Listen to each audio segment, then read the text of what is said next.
Welcome to advance classroom. আজকে আমি তোমাদের যেটা পড়াবো সেটা হচ্ছে বৃত্তের পরিধি। আগের দিন আমি এটা একটা ক্লাস করেছি যেখানে আমি 8 অবধি অঙ্কগুলো দেখিয়েছি। আজকে আমি শুরু করব 9 থেকে। সবাই বই বই নিয়ে বসবে আর ভিডিওটা স্কিপ করবে না, পুরো ভিডিওটা দেখবে। 9 অঙ্কটা কি বলা হয়েছে? আমাদের পাড়ার একটি পাতকুয়োর পরিধি 444 সেন্টিমিটার। এই পাতকুয়োর চারধারে সমান চওড়া একটি পাথরের পাড় আছে। যদি বেধ সমেত পাতকুয়োর পরিধি 616 সেন্টিমিটার হয় তবে পাথরের পাড় কত চওড়া হিসেব করে লিখি।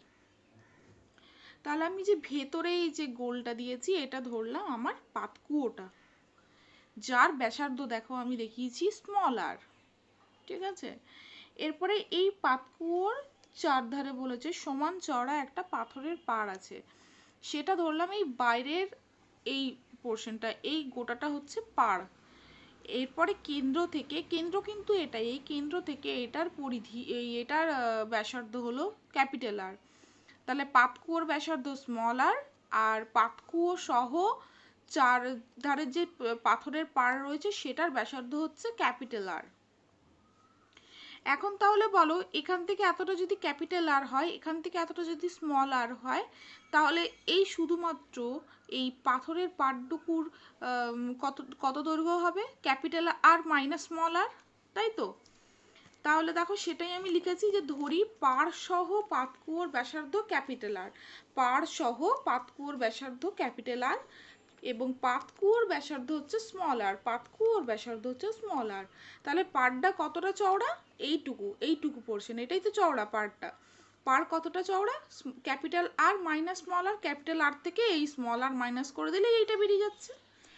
এখন দেখো, এই যে পাতকুয়োটা ছিল মাঝখানে, এই যে পাতকুয়োটা, তোমাদের দেখো পরিধি দিয়ে দিয়ে দেওয়া আছে। পরিধির সূত্র আমরা কি জানতাম? 2 পাই ইন্টু ব্যাসার্ধ, তাই তো? 2 পাই আর। তাহলে এই পাতকুয়োর ব্যাসার্ধ কত হবে? 2 পাই স্মল আর।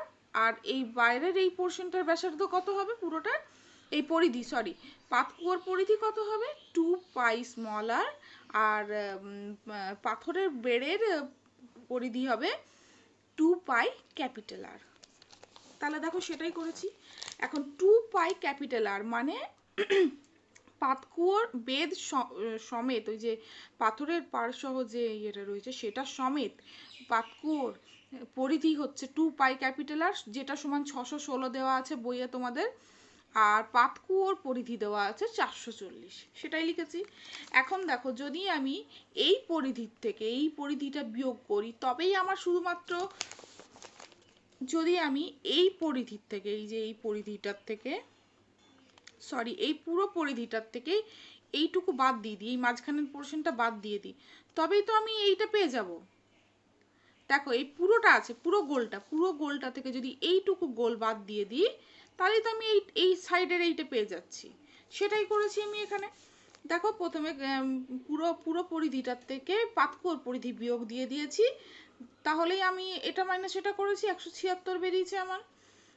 তারপরে দেখো 2 পাই কমন নিয়ে ক্যাপিটাল আর মাইনাস স্মল আর, তারপরে এটা ক্যালকুলেশন করেছি, 2 পাইটাকে এই পাশে নিয়ে চলে এসেছি, নিচে 22-এর 7, নিচে 22-এর 7 মানে 7টা উপরে চলে যাবে। এই ক্যালকুলেশন করে ক্যাপিটাল আর মাইনাস স্মল আর আমি বের করে নিয়েছি। এখন ক্যাপিটাল আর মাইনাস স্মল আর মানেই তো আমার পাথরের পাড় কতটা চওড়া সেটার মান বেরোলো 28। তাহলে সেটাই উত্তর লিখেছি, পাথরের পাড়টি 28 সেন্টিমিটার চওড়া। ঠিক আছে, বোঝা গেল?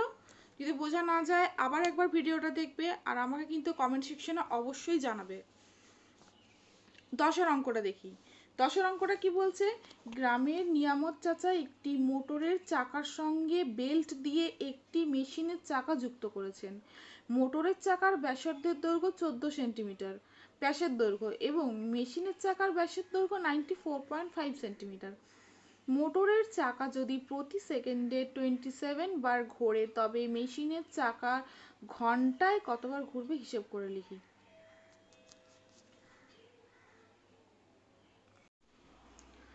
আচ্ছা, দেখো তাহলে এখানে আমি এই একটা, এটা হচ্ছে মোটর চাকা, এটা হচ্ছে মেশিনের চাকা। ঠিক আছে, এই দুটোকে আমি একটা ফিতে দিয়ে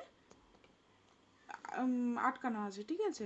এবারে কি বলেছে, মোটরের চাকার ব্যাস দিয়ে দিয়েছে, ব্যাসার্ধ বের করে নিলাম, মেশিনের চাকার ব্যাস দিয়ে দিয়েছে, ব্যাসার্ধ বের করে নিলাম বাই 2 করে।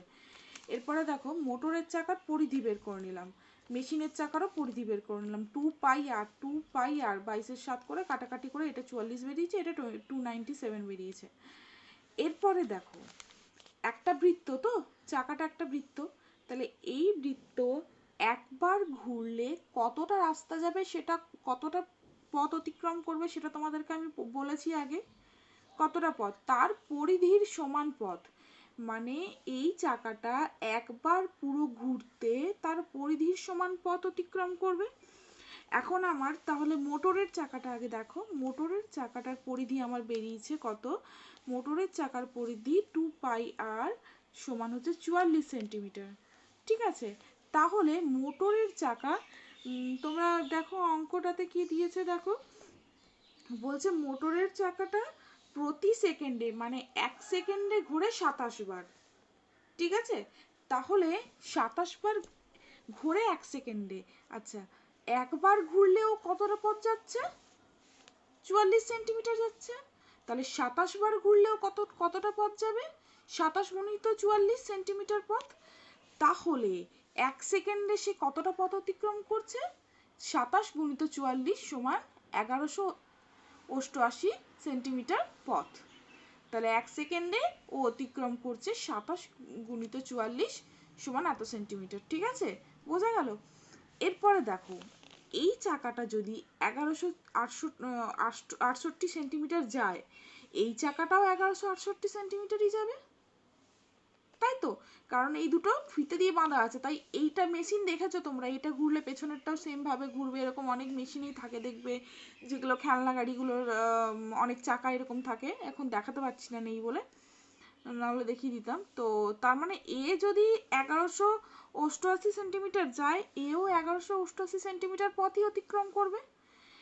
তাহলে এখন আমাকে কি বার করতে দিয়েছে, ওকে ওই এই মেশিনের চাকাটাকে কতবার ঘুরতে হবে। তাহলে দেখো মেশিনের চাকাটা 1 সেকেন্ডে কতটা পথ যাচ্ছে, এক সেকেন্ডে 1 সেকেন্ডে কতবার ঘুরতে হবে, 1 সেকেন্ডে ওকে 1188 এত সেন্টিমিটার পথ যাওয়ার জন্য কতবার ঘুরতে হবে, সেটা হচ্ছে ওটা বাই সময়, যতটা পথ অতিক্রম করছে সেটা বাই সময় মানেই কতবার ঘুরতে হচ্ছে, তাই তো, সেটাই করেছি দেখো। এটা এটা হচ্ছে টোটালও অতিক্রম করেছে, ঠিক আছে। একবার ঘুরতে হলে ওকে এতটা পথ যেতে হয় 297, এটা ওর পরিধি ছিল, মেশিনের চাকার পরিধি ছিল 297, আর একবার ও টোটাল ঘুরেছে কত সেন্টিমিটার পথ, 1188 সেন্টিমিটার পথ। একবার ঘুরতে হলে ও যায় 297, তাহলে এতবার ঘুরতে হলেও কতটা পথ যাবে, এত বাই 297 সমান 4 বার। এখন এটা 1 সেকেন্ডে যায়, তাহলে 1 ঘন্টায় বের করতে বলেছে, দেখবে তোমরা অঙ্কটা দেখো, 1 ঘন্টা সমান 3600 সেকেন্ড, 3600 সেকেন্ডে যাবে, 3600 গুণিত 4 সমান এতবার, ঠিক আছে। আচ্ছা এরপর 11 অঙ্কটা, 11টা কি বলেছে, আমাদের ক্লাব ঘরে ঘড়িটির ঘন্টার কাঁটা ও মিনিটের কাঁটা দৈর্ঘ্য যথাক্রমে 8.4 সেন্টিমিটার ও 14 সেন্টিমিটার, একদিনে প্রতিটি কাঁটা কতটা দূরত্ব অতিক্রম করবে হিসেব করে লিখি। আচ্ছা দেখো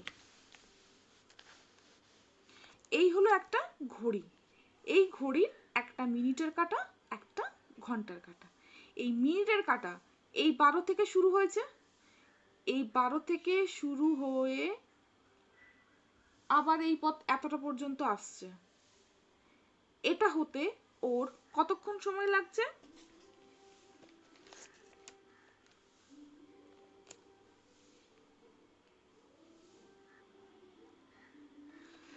1 মিনিট।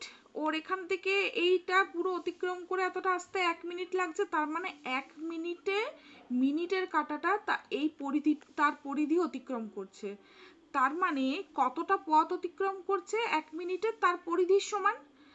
আবার ঘন্টার কাঁটাটা দেখো, ঘন্টার কাঁটাটা এই যে পথটা অতিক্রম করছে সেটা কতক্ষণে, 12 ঘন্টাতে, এখান থেকে শুরু করে আবার এতটা আসতে ওর সময় লাগছে 12 ঘন্টা, তার মানে ঘন্টার কাঁটা পরিধি অতিক্রম করছে 12 ঘন্টায়। এটা বলে দিলাম। এরপরে অঙ্কটা শুরু করি। ঘড়ির কাঁটার দৈর্ঘ্য দিয়েছে 8.4 সেন্টিমিটার, তার মানে ব্যাসার্ধ দিয়ে দিয়েছে 8.4। তাহলে ঘন্টার কাঁটাটি 12 ঘন্টা অতিক্রম করবে, ওর পরিধির সমান 2πr। 2πr করে বের করে নেব। ঠিক আছে, তার এটাও 12 ঘন্টায় অতিক্রম করছে। এরপরে তোমাদের অঙ্কটা দেওয়া আছে, দেখো যে একদিনে কতটা পথ অতিক্রম করবে। তাহলে 12 ঘন্টায় কতটা পথ অতিক্রম করছে আমি পেয়ে গেলাম। তাহলে 24 ঘন্টায় বের করে নিই, 24 ঘন্টা মানেই একদিন। তাহলে ঘন্টার কাঁটাটি 24 ঘন্টা অতিক্রম করবে, এটা গুণিত 24, তারপর কাটাকুটি করে বেরিয়েছে 105.6 সেন্টিমিটার। ওকে, এবার মিনিটের কাঁটাটা দেখো, মিনিটের কাঁটার দৈর্ঘ্য দিয়ে দিয়েছে 14 সেন্টিমিটার। 14 সেন্টিমিটার মিনিটের কাঁটার দৈর্ঘ্য। মিনিটের কাঁটা কি বলেছিলাম, যে মিনিটের কাঁটাটা 1 ঘন্টায় রাস্তাটা অতিক্রম করছে, পরিধিটার দূরত্ব অতিক্রম করছে, ও সময় লাগছে 1 ঘন্টা। তাহলে 1 ঘন্টায় অতিক্রম করছে 2πr। 2πr, আর সমান 14। আর তাহলে 24 ঘন্টায় অতিক্রম করবে কত, গুণিত 24 সমান বেরিয়েছে 2112 সেন্টিমিটার পথ। ঠিক আছে, তাহলে উত্তর হবে একদিনে ঘন্টার কাঁটাটি 105.6 সেন্টিমিটার এবং মিনিটের কাঁটাটি 2112 সেন্টিমিটার পথ অতিক্রম করবে। ঠিক আছে, পরের অঙ্কটা চলে আসি 12। আচ্ছা, 12 অঙ্কটা দরকার নেই, ঠিক আছে করবার। 13 অঙ্কটা করছি। রহিমের একটি বৃত্তাকার মাঠের পুরোটা একবার দৌড়তে যে সময় লাগে, ব্যাস বরাবর এক প্রান্ত থেকে আরেক প্রান্তে যেতে তার থেকে 40 সেকেন্ড কম সময় লাগে। রহিমের গতিবেগ 90 মিটার প্রতি মিনিট হলে মাঠের ব্যাসের দৈর্ঘ্য হিসেব করে লিখি। তার মানে রহিম কি করছে, এই হলো মাঠ,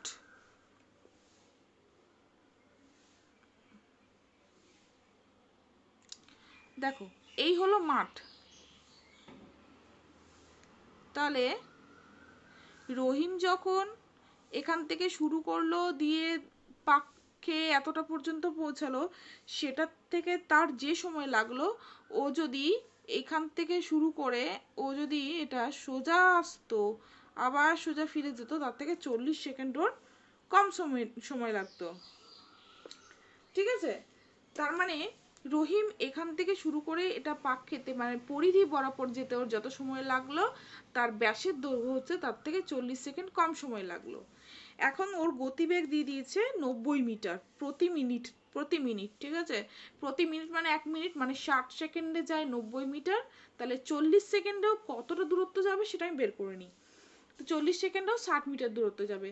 এবার বৃত্তাকার মাঠটির ব্যাস আমি ধরে নিলাম x মিটার, ব্যাসার্ধ x/2, তাহলে পরিধি হবে 2πr, মানে হচ্ছে 22x/7। ওকে, এরপরে অতএব দেখো শর্তানুসারে যেটার পরিধি বেরোলো 22x/7 মাইনাস ওর ব্যাস, সেটা সমানই 60। কতটা দূরত্ব গেছিল সেটা আমি বের করে নিয়েছি 40 সেকেন্ড দিয়ে। তাহলে সেটা আমি ক্যালকুলেশন করে x এর মান বেরিয়ে গেল, মানে ওর ব্যাসের দৈর্ঘ্যটা বেরিয়ে গেল, মাঠটির ব্যাসের দৈর্ঘ্যই জানতে চেয়েছে, বেরিয়ে গেল। ঠিক আছে, 14 অঙ্কটা দেখি। দুটি বৃত্তের পরিধির অনুপাত 2:3, তাদের ব্যাসার্ধের দৈর্ঘ্যের অন্তর 2 সেন্টিমিটার। বৃত্ত দুটির ব্যাসের দৈর্ঘ্য হিসেব করে লিখি। তাহলে একটি বৃত্তের ব্যাসার্ধ ধরলাম আর, আরেকটা বৃত্তের হবে r+2, r-2ও ধরতে পারো, যা ইচ্ছা তোমাদের। তো r+2 ধরেই করেছি আমি। এরপরে দেখো প্রথম বৃত্তটির পরিধি 2πr সেন্টিমিটার, আর দ্বিতীয় বৃত্তটির পরিধি 2π × r+2 সেন্টিমিটার। এখন তাহলে প্রশ্ন অনুসারে কি বলেছে, যে প্রথম বৃত্তটি দেখো দেখিয়ে দিয়েছে যে তাদের ব্যাসার্ধের দৈর্ঘ্যের অন্তর 2 সেন্টিমিটার, আর কি দিয়েছে, বৃত্ত দুটির পরিধির অনুপাত 2:3। তো সেটাই করেছে, দুটোর পরিধিকে অনুপাত করে দিয়েছি, সেটা সমান 2:3। এখান থেকে আর এর মানটা মানে ব্যাসার্ধের দৈর্ঘ্যটা বেরিয়ে গেল, ব্যাসার্ধ মানে দুটোর ব্যাস বেরিয়ে যাচ্ছে, দুটোর ব্যাসই বের করতে দিয়েছে। একটা বৃত্তের ব্যাস 2 × r, অপর বৃত্তটির ব্যাস 2 × r+2। দেখে নাও। ঠিক আছে, এটা সোজা অঙ্ক। পরিমিতির অঙ্ক করার একটা খুব মজা আছে, সেটা হলো পরিমিতির অঙ্ক যখন তুমি করবে, যদি অঙ্কটা ভালো করে পড়তে পারো না, সেটার মধ্যেই ওটা সলভের অনেকটা ব্যাপার বলে দেওয়া থাকে। তুমি কিভাবে সলভ করবে, অঙ্কটা ভালো করে পড়তে পারলেই, বুঝতে পারলেই করতে পারবে। আচ্ছা, নেক্সট 15 অঙ্কটা। 196 বর্গ সেন্টিমিটার ক্ষেত্রফলের একটি বর্গাকার পিতলের পাত থেকে 4টি সর্ববৃহৎ বৃত্তাকার পাত কেটে নেওয়া হলো। প্রতিটি বৃত্তাকার পাতের পরিধি হিসেব করে লিখি। এই হলো একটা আমার বর্গক্ষেত্র, যেটার ক্ষেত্রফল 196 বর্গ সেন্টিমিটার। ঠিক আছে, এই পাত থেকে 4টি সর্ববৃহৎ বৃত্ত কেটে নেওয়া হলো। ঠিক আছে, 4টে সর্ববৃহৎ বৃত্ত আমি কাটছি। এই একটা বৃত্ত, এই একটা বৃত্ত, এই একটা বৃত্ত, আর এই একটা বৃত্ত। ঠিক আছে, এখন বর্গাকার এই যে পাতটা রয়েছে বর্গক্ষেত্র, তাই তো, এর হচ্ছে ক্ষেত্রফল হচ্ছে 196 বর্গ সেন্টিমিটার। ঠিক আছে, এখন আমি বর্গক্ষেত্রের বাহুর দৈর্ঘ্য বের করতে জানি। কিভাবে বের করব? রুট 196, একটি বাহু, রুট ওভার ক্ষেত্রফল মানে হচ্ছে বর্গক্ষেত্রের একটি বাহুর দৈর্ঘ্য আমি পেয়ে যাব। তাহলে এই একটা বাহুর মান কত বেরোলো? 14 সেন্টিমিটার করে। ঠিক আছে, এখন দেখো কি বলছে, 14 সেন্টিমিটার বাহু বিশিষ্ট বর্গাকার পাত থেকে যদি 4টি সর্ববৃহৎ পিতলের পাত কেটে নেওয়া হয়, তাহলে বৃত্তাকার পাতের ব্যাস হবে 14/2 সমান 7 সেন্টিমিটার। কি করে? এই পুরোটা হলো 14। ঠিক আছে, এই পুরোটা 14। এখন এই বৃত্তটার, এই যে এই পুরোটা 14, ঠিক আছে, এই বৃত্তটার এইখান থেকে এই প্রান্ত অবধি অর্ধেকটা, আবার এইখান থেকে এটা হলো অর্ধেকটা। এটাই তো, এই বৃত্তের ব্যাস এখান থেকে এতটা, এই বৃত্তের ব্যাস, আর এই বৃত্তের ব্যাস এখান থেকে এতটা। তার মানে এইখান থেকে এটা নিশ্চয়ই অবশ্যই এই অর্ধেকটা ভ্যালু হবে, এর অর্ধেকটা। তাহলে এই পুরোটা 14 হলে 14/2, তার মানে এর ব্যাস 7, এর ব্যাস 7, 14, এর ব্যাস 7, আবার এর ব্যাসও 7, 14। আমার এটা লাগেনি, এটা পুরো বৃত্তটা এই বরাবর ছুঁয়ে যাবে, এই বরাবর ছুঁয়ে গেলেই এটা ঠিক হবে। আঁকাটা আমার একটু ভুল ভালো হয়ে গেল, যাই হোক, ব্যাপারটা বুঝে নাও। এই বৃত্তটা এইখান দিয়ে যাবে, পুরো স্পর্শ হয়ে যাবে, পুরো 4টে বাহুকে স্পর্শ করবে, সেটাই সর্ববৃহৎ বাহু হবে, এই সর্ববৃহৎ বৃত্ত হবে। প্রত্যেকটাই বর্গক্ষেত্রের এই যে 4টে ভাগ করেছি আমি, এই প্রত্যেকটাকে ছুঁয়ে ছুঁয়ে যাবে। তখনই তুমি দেখতে পাবে যে প্রত্যেকটা ব্যাসগুলো 7 সেন্টিমিটার করে হচ্ছে। তার মানে 14/2, হাফ। তাহলে বোঝা গেল কেন 14/2। তাহলে বৃত্তাকার পাতের ব্যাসার্ধ হচ্ছে 7/2 সেন্টিমিটার। ঠিক আছে, তাহলে পরিধি কত হবে? 2πr, 2πr করে 22 সেন্টিমিটার। তাহলে দেখো বৃত্তাকার পাতের, প্রত্যেকটি বৃত্তাকার পাতের পরিধি আমার বেরিয়ে গেল 22 সেন্টিমিটার। আচ্ছা, প্রত্যেকটা প্রশ্নের কিন্তু উত্তর লিখবে। আমি অনেকগুলো তো উত্তরগুলো মিস করে গেছি তাড়াতাড়ি করবার জন্য, তো তোমরা অবশ্যই উত্তরগুলো লিখবে কিন্তু। আচ্ছা,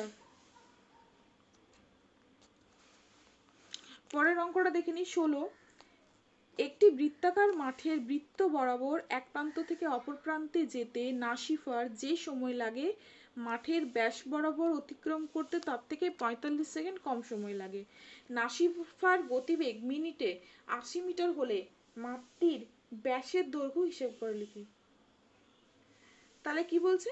একটা বৃত্তাকার মাঠের বৃত্ত বরাবর এক প্রান্ত থেকে অপর প্রান্তে যেতে নাসিফার সময় লাগছে। আচ্ছা, এটা সেম অঙ্ক 13-র মতন। ঠিক আছে, একদম 13-র মতন অঙ্কটা। আচ্ছা, তোমরা দেখে নাও একবার। নাসিফা 60 সেকেন্ডে যাচ্ছে, 80 মিটার গতিবেগটা দিয়ে আগে বের করেছি। 45 সেকেন্ডে কতটা দূরত্ব ওকে যেতে হবে সেটা বেরিয়ে গেছে 60 মিটার। এরপরে ধরে নিয়েছি বৃত্তাকার মাঠের ব্যাসার্ধ 8 সেন্টিমিটার। আচ্ছা, তাহলে শর্ত অনুসারে 2πr - 2r, 2πr - 2r মানে হচ্ছে, দেখে নাও, 2πr মানে হচ্ছে পরিধি, মাইনাস 2r মানে হচ্ছে তার ব্যাস। পরিধি মাইনাস ব্যাস সমান হচ্ছে 60 মিটার। তাহলে এটা থেকে আমি আর এর মানটা বের করে নিয়েছি, আর মানে ব্যাসার্ধ বেরিয়ে গেল, আর আর গুণিত 2 সমান হচ্ছে ব্যাস। আর গুণিত 2 করে নিলেই ব্যাস বেরিয়ে যাবে।